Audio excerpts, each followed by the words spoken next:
Lo de los ¿Qué 60. dudas tenía? Ale, creo que tú tenías dudas. Lo de 60 y eso. Ya, por eso te decía, o sea, 30 segundos equivalen, digo, 30 cuadritos equivalen a 6 segundos.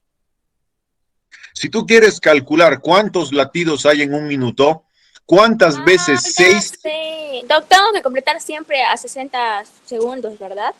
Exacto, porque quieres saber lo que pasa en un minuto. Tú muy bien. ¿Han entendido todos? Ahora sí. Muy bien, hasta que el fin. Ok, aquí está la explicación. Ahí está, miren, bonito.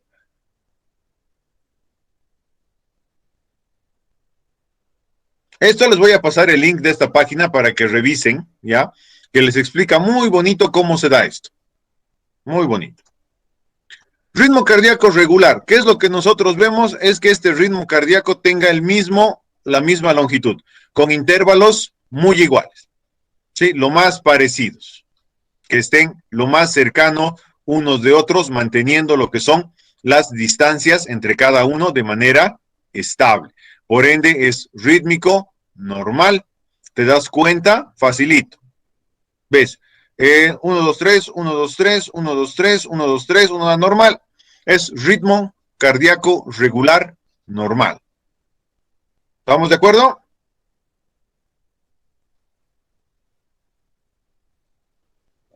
¿Se entiende qué es un Sí. ritmo cardíaco regular?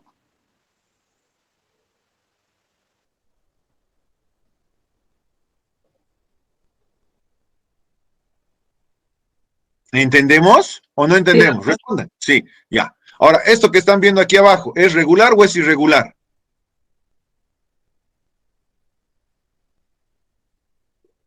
Irregular, doctor.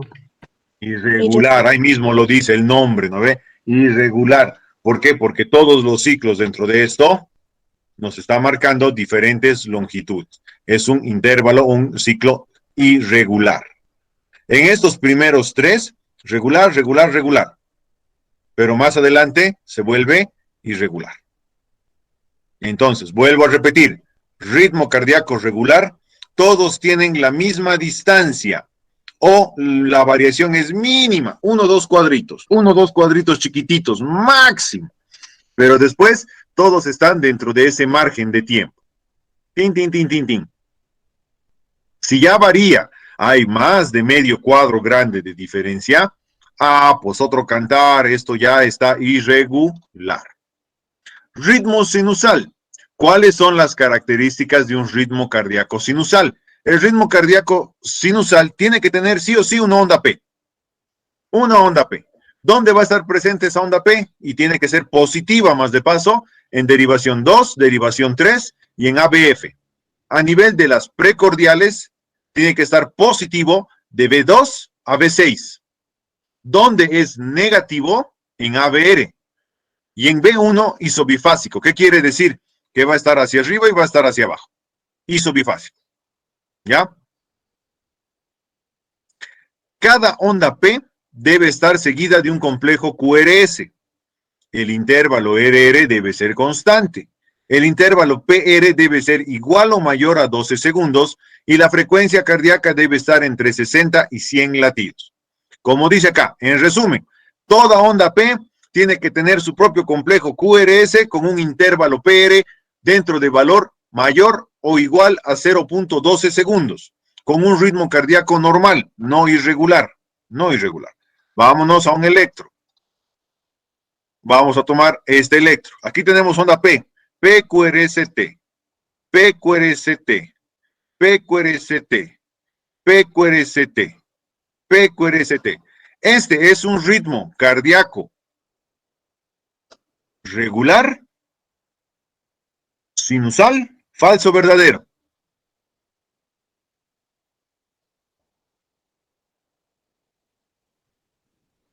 ¿Verdadero? Es irregular, sinusal.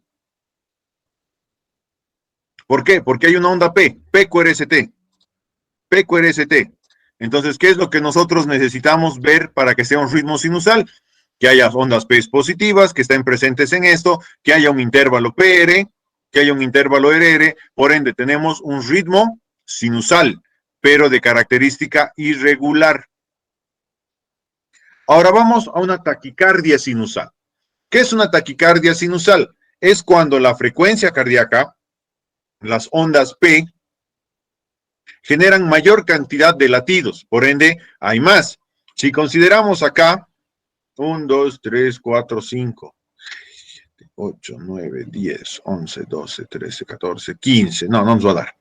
Ya, aquí nos dice que el electrocardiograma tiene 136 latidos por minuto. ¿Cumple con las características? Sí, hay una onda P, hay un complejo QRS, P, QRS, P, QRS, P, QRS. O sea, tenemos una onda P, ¿es un ritmo sinusal? Sí. Es el ritmo sinusal, porque hay onda P antes del QRS. Tenemos el cuadro, la distancia. Tenemos 1, 2, 3. 3 cuadros, que es el intervalo PR. Entonces, 3 cuadritos pequeños, ¿a cuánto equivale en segundos?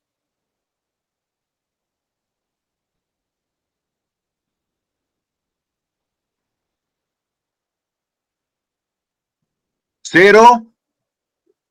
12, ¿no? 12. Muy bien.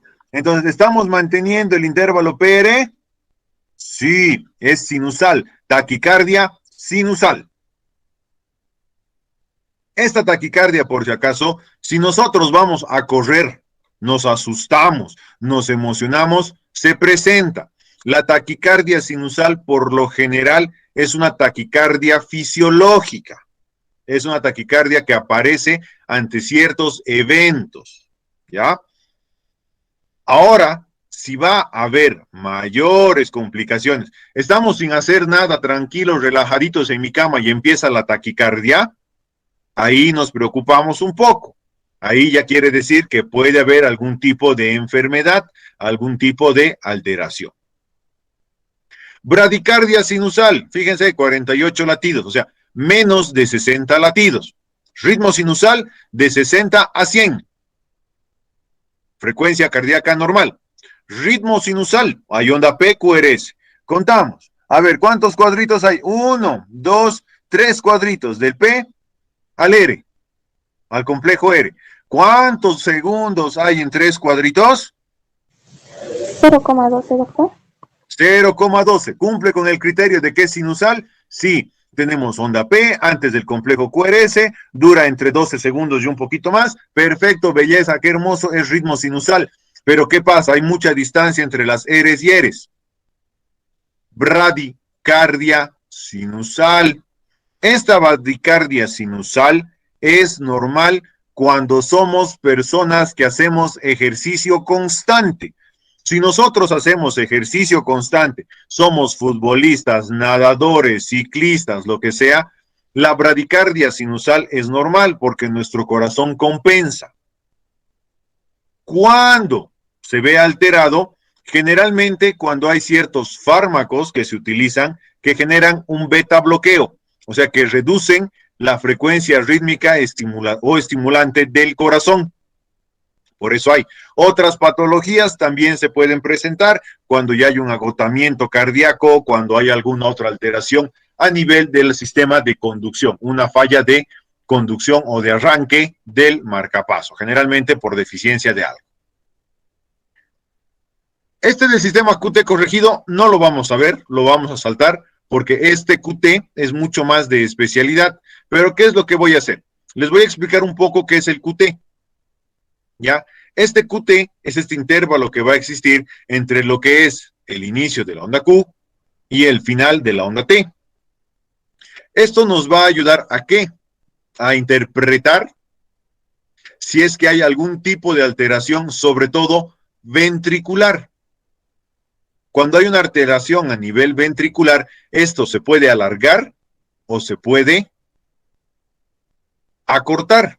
Y esto nos va a indicar a nosotros qué es lo que va a pasar. ¿Sí? Entonces vamos a ver, mientras más prolongado esté el QT, quiere decir que la repolarización ventricular está afectada, algo está fallando. Mientras más corto es el QT, estamos hablando de repolarizaciones muy rápidas. También algo está pasando. Si quieren, como les digo, les voy a pasar la página de donde he sacado estas imágenes para que ustedes la puedan revisar. Alteraciones. Las principales alteraciones que van a generar un cambio a nivel del QT van a estar relacionados a ¿quiénes? Principalmente a iones. ¿Cuáles? Calcio y potasio. Cuando hay un QT, ya, que está muy alto, vamos a tener un segmento ST corto y una duración del QT disminuida. ¿Cuál tiene que ser esta duración de QT? Aproximadamente tiene que tener 2 cuadros grandes, aproximadamente. Estamos hablando de ¿qué? De 0. ¿Cuánto? ¿Cuánto 40. tiene cada cuadro grande? 20, si no me equivoco, doctor. 0,20. Entonces, un QT 40. normal tiene que tener 40, 0,40. O como menciona aquí, 380 milisegundos, que es lo que se considera es lo mismo, milisegundos. Pero para que sea más práctico, 0,4 segundos. 0,4 segundos, es el valor normal, ¿ya? Si aquí nosotros vemos y tenemos ciertas variaciones de que esto dura menos, es más cortito, y vemos que su valor de calcio está muy elevado, estamos hablando de que es una hipercalcemia. Obviamente, por ende, este segmento va a estar corto. Ahora, nosotros no le hemos hecho laboratorios, pero estamos viendo un segmento ST corto, o sea, aquí segmento ST muy corto, y este complejo Q, desde todo lo que es el QT, también está corto, está muy corto. Entonces, automáticamente ya pensamos en una hipercalcemia solo viendo el electrocardiograma. Hiperpotasemia. ¿Qué es lo que pasa con la hiperpotasemia? Este QT puede estar igual de corto que la hipercalcemia, pero ¿qué es lo que va a pasar? La onda T va a ser más amplia, va a tener una amplitud más grande, o sea, va a ser más elevado.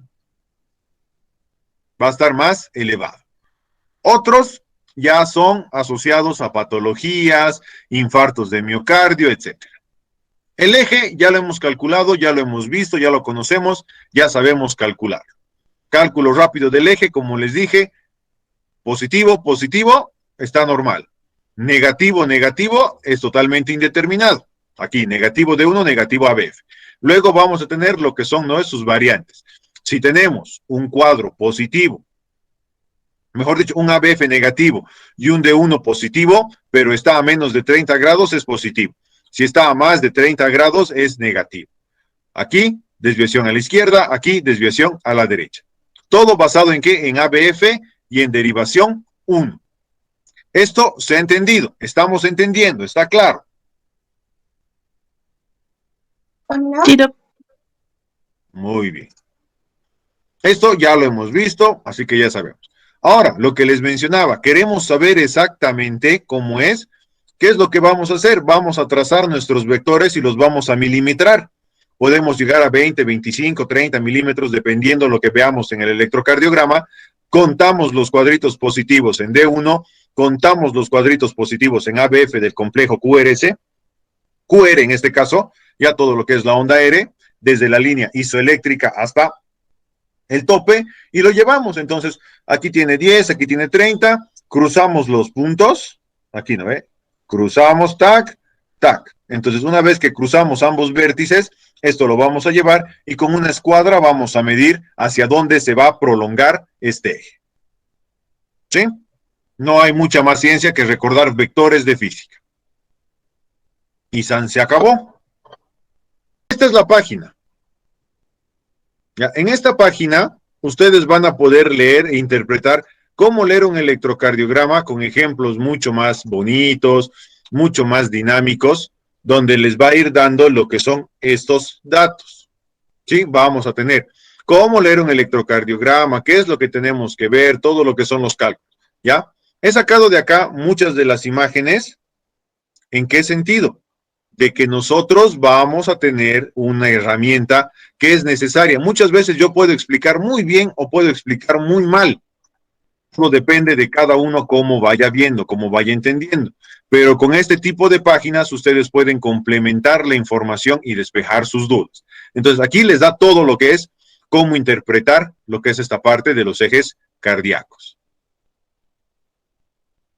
Luego, esta otra paginita, que es el Heart Axis, ya que es una aplicación muy simpática, muy interesante, que nos permite entender cómo funciona. ¡Ah, diablos! Me he olvidado que el Flash Player ya no funciona, pues. No, lamentablemente esta página murió. Qué macana. Me olvidé totalmente de que el Flash Player ya no sirve. Vamos a hablar ahora de lo que es este tema de distensibilidad vascular y funciones del sistema arteriovenoso o del sistema arterial y venoso, que nos van a ayudar a controlar ¿qué? Todo lo que es la parte del flujo sanguíneo asociado a un ritmo cardíaco y a las demandas corporales con la actividad. ¿Qué es lo que vamos a entender?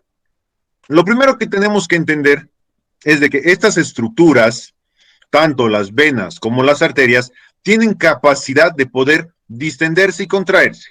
En este sentido, las venas van a tener una mucha mayor capacidad de distenderse, de poder agarrar y expandirse. ¿Gracias a qué? A que estas van a tener esa función propiamente de poder aumentar su volumen. A nivel de lo que es las arterias, estas arterias van a ser más rígidas, van a ser más elásticas, protegiendo y evitando así lo que es un exceso de dilatación. ¿Por qué? Para mantener lo que es una presión y un flujo constante de sangre. En cambio, estas nos pueden servir y nos van a servir muchas veces como efecto amortiguador ante los volúmenes de sangre. Por eso nosotros podemos colocar un líquido EV, endovenoso, y no colocamos los líquidos dentro de las arterias, porque estas no tienen la misma capacidad de dilatación que las venas y a la vez son mucho más rígidas y tienen mayor flujo de sangre. ¿Qué es lo que vamos a entender por distensibilidad vascular? Nuevamente cálculos, volvemos a la parte donde hay que calcular. ¿Cómo va a funcionar esto? Las venas son mucho más distendibles, ya está, y las arterias suelen ser elásticas. ¿Para qué? Para superar las pulsaciones de la presión, o sea, la fuerza contráctil del corazón. Las arterias reciben el bolo de sangre que sale de la aurícula, con fuerza. Y si fueran distendibles como las venas, serían unas bolsas y la sangre se estancaría ahí. En cambio, las arterias tienen que ser elásticas y tienen que ser fuertes. ¿Para qué? Para hacer que cuando golpee la sangre vuelva a su posición y siga avanzando, siga avanzando. Para calcular la distensibilidad vascular, ¿qué es lo que nosotros hacemos? Vamos a utilizar el aumento de volumen, o sea, cuánto de sangre extra está entrando a esa porción del vaso, por cuánta presión está aumentando, por el volumen original. Todo esto dividimos el aumento de volumen por decir 10 ml, el aumento de presión 1, el volumen original era 1, entonces sacamos nuestro cálculo y la distensibilidad vascular va a ser de tanto. Hacemos el cálculo y ya está. No les hago el cálculo porque me va a salir cualquier número chistoso y no. El compliance vascular. ¿Qué quiere decir el compliance vascular? Este compliance o la complianza vascular, como quieran pronunciarlo, va a tener lo que es un efecto importante, que va a ser muy distinto a la distensibilidad vascular, ya que la distensibilidad vascular está relacionada ¿a qué? Al aumento de volumen, mientras que el compliance va a ser la diferencia existente entre el aumento de volumen y el aumento de presión. Esta compliance nos va a dar lo que es la capacidad o la cantidad de aumento de líquido de acuerdo a la presión. Esto es diferente. Distensible. ¿Las venas son más distendibles? Sí. ¿Las venas tienen más compliance? Sí. Entonces, vamos a ver esto. Pero la compliance arterial es lo que a nosotros nos va a dar las presiones arteriales. Ahora vamos a ver lo que son estas curvas de volumen-presión para entender esto que acabo de hablarles que parece chino, porque ni yo me he entendido bien las primeras 10 veces que lo he leído. Pero ahora sí lo entiendo, por eso les explico. ¿Qué es lo que pasa? A nivel de las arterias, nosotros vamos a tener una menor distensibilidad y una menor compliance. ¿Dado a qué? A que si se fijan, nosotros tenemos un volumen arterial, vamos a tomar una arteria X, donde tenemos un volumen aproximado de 400 ml, ¿ya? 400 ml. Incluso más, poquito más, vámonos a 450. Eso nos da una presión de cero. O sea, con 400 ml de sangre dentro de las arterias, nuestra presión va a ser de cero.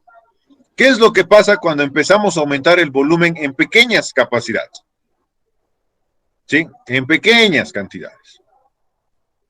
Vamos a empezar a subir hasta el tope máximo que resiste la arteria, 500 o 600, incluso un poquito más, hasta 700. Desde que nosotros empezamos a subir del volumen estándar básico, 400 ml, que me da presión de cero, por cada ml que yo voy aumentando, esto sube, hasta presiones de 140, 120, donde vamos a tener la participación de múltiples elementos. Por ejemplo, a nivel del sistema arterial, si nosotros subimos a un volumen normal aproximadamente de 500 ml a 600 ml, que es el volumen normal de flujo constante en una porción arterial, vamos a tener presiones de 100 a 120. Ese es el valor normal. Ahora, ¿qué es lo que pasa? Vamos a ver que existen efectos simpáticos y parasimpáticos, ¿no ve? Los efectos parasimpáticos van a participar en la vasodilatación y por ende va a aumentar el volumen de sangre que puede entrar. Pero aún así el volumen es mínimo. No puede aumentar mucho más. 100 ml, 200 ml máximo. Y la presión se va a disparar. Y en la estimulación simpática, peor todavía, porque va a haber una vasoconstricción. Se van a construir los vasos. Entonces, todavía con menos volumen, la presión va a ser más alta. Pero a nivel de las venas, ¿qué es lo que pasa? Nosotros tenemos un gran volumen venoso. El volumen venoso normal en una porción puede llegar hasta los 2000 ml, 2200 ml de sangre, lo cual es un valor alto, es casi el 50% de la sangre a nivel venoso. Este nivel venoso en su volumen normal se va a ver ligeramente afectado por los cambios a nivel de la presión. No va a haber un gran cambio a nivel de la presión cuando nosotros contraemos o distendemos lo que son los vasos. Si nosotros distendemos las venas, ya, hacemos lo que es una estimulación simpática, generamos vasodilatación. ¿Qué es lo que va a pasar? El volumen va a subir hasta 3500, pero fíjense, la presión venosa no pasa de los 40, no pasa de los 40. Estamos subiendo 1500 ml, incluso un poco más. Y la variación de la presión es mínima, cosa que en las arterias no ocurre. En las arterias, una variación mínima de volumen dispara la presión. Aquí no. No, señores, aquí no. Ahora, si tenemos una inhibición simpática, o sea, un efecto parasimpático, ¿qué es lo que va a pasar? Vamos a reducir técnicamente el volumen, vamos a aumentar la vasoconstricción, pero aún así las venas van a mantener volúmenes de 1000, 2500, 3000, 3500, con presiones que no van a bajar mucho. O sea, la diferencia es 20, no varía. Pero aquí fíjense, con 100 ml de diferencia, la presión varía en 140 milímetros de mercurio. Aquí, con 1000, 2000 ml, la presión varía 20 a 40. Esa es la diferencia de los valores de curva de presión. Por eso dice, las venas tienen mayor capacidad de volumen y una menor influencia con respecto al cambio de presión. Pueden tener grandes volúmenes y menos cambios o afectos por la presión. ¿Cómo funciona eso? Va a ser algo que se llama relajación por estrés. En este caso, nosotros vamos a tener un vaso donde no hay una presión y no hay un volumen, confianza de cero. Ahora le vamos a meter volumen y presión. Volumen y presión. ¿Qué es lo que va a pasar con este vaso? Este vaso a un principio se va a distender rápidamente, va a subir la presión rápidamente en este vaso, pero se va a relajar de igual forma. ¿Para qué? Para que la presión se mantenga constante, para que ese aumento de volumen, esa presión que ha entrado a este vaso, a esta vena, no llegue al corazón con esa fuerza. Así que toda esta porción venosa, ¿qué es lo que va a hacer? Se va a dilatar y luego va a hacer que el resto se dilate para generar lo que es un estado donde la presión se mantenga dentro de un parámetro normal y no afecte al corazón. ¿Estamos entendiendo?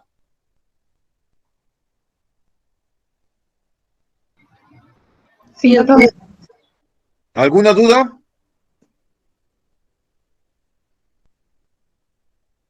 En la tercera, doctor, dijo que se dilata después. Vamos a hacer el ejercicio. Te estoy colocando una inyección en la vena, ¿ya? Te estoy colocando 20 ml de un líquido y te está subiendo la presión. Vamos a subir la presión de esa vena de tu bracito, de lo que estaba normal en 20 a 60, 70, rápidamente. ¿Qué es lo que va a hacer esa vena? Rápidamente se va a distender, se va a extender, va a aumentar su volumen. Al hacer eso, va a estimular al resto del componente venoso. ¿Para qué? Para que esos 20 ml que yo te estoy aumentando no aumenten la presión en el corazón. Cosa de que yo te he aumentado 20 ml, te he subido la presión a 20 miligramos más, o sea, a 40, lo cual debería subir la presión en tu corazón, ya que todo se comunica. Las venas van a decir, no, momentito, nosotras nos relajamos. Nosotras nos ampliamos en general, ¿para qué? Para que la presión que va a llegar al corazón se mantenga en la presión original, 20. ¿Sí? Eso es lo que se llama relajación por estrés. El vaso se va a estirar, va a aumentar de volumen de forma que la cantidad extra de líquido se mantenga estable a nivel del cuerpo y las presiones también se mantengan estables. ¿Entendemos? Sí, doctor, gracias, entendí. Muy bien. No olvidemos que la presión arterial, ¿qué es lo que va a hacer? Va a generar efectos de pulso. Cada latido cardíaco a nivel ventricular principalmente, tiene que ejercer una fuerza. Al ejercer esa fuerza, ¿qué es lo que va a hacer? Va a aumentar la presión a nivel de los vasos. Va a generar una fuerza, un empuje. Va a agarrar y va a dar una potencia de la salida. En este caso, la presión arterial, ¿qué es lo que va a hacer? Va a tener el efecto de compliance. No se olviden que la compliance es la presión entre el volumen. Simple. Con eso, ¿qué es lo que vamos a lograr? Lo que vamos a lograr es de qué? De que este flujo de presión se mantenga constante. Se mantenga dentro de un valor constante y así pueda mantener la presión y el flujo de sangre. ¿Qué quiere decir? A ver, vamos a explicar. Esta parte es un poquito complicada de entender. Yo tengo mi arteria, la aorta, ¿ya? Que tiene un diámetro aproximado de 2 dedos. 2 dedos. Ya, agarren sus 2 dedos, índice y medio, y envuélvanlo con su índice y pulgar de la mano izquierda o de la derecha, cualquiera de los dos. Agarren y envuelvan. Y a esa presión sumen su dedo medio. Entonces, índice, medio y pulgar están rodeando a los otros 2 dedos de la otra mano, índice y medio. Ese es el volumen de nuestra arteria aorta. Ahora, cuando hay una pulsación, ¿qué es lo que yo voy a hacer? Ustedes no van a separar sus dedos pulgar, índice y medio que están rodeando a sus dedos, no. Pero los otros 2 dedos se van a abrir. Ábranlos, intenten abrirlos. ¿Qué es lo que va a pasar? A un principio, sus dedos van a ceder porque no estamos haciendo una presión fuerte, solamente estamos rodeando estos dedos. Al hacer eso, yo intento separar mis dedos, va a llegar un punto donde voy a ejercer una resistencia para que no se separen mis dedos, se mantengan unidos. Entonces, ahí viene la compliance del árbol. Entonces, eso va a mantener la presión para que vuelva. Y esa presión de pulso va a ir avanzando por todo el árbol. Entonces, esa resistencia que se está presentando es la que va a mantener ese volumen. Se va a dilatar y se va a contraer. Se va a dilatar y se va a contraer. ¿Para qué?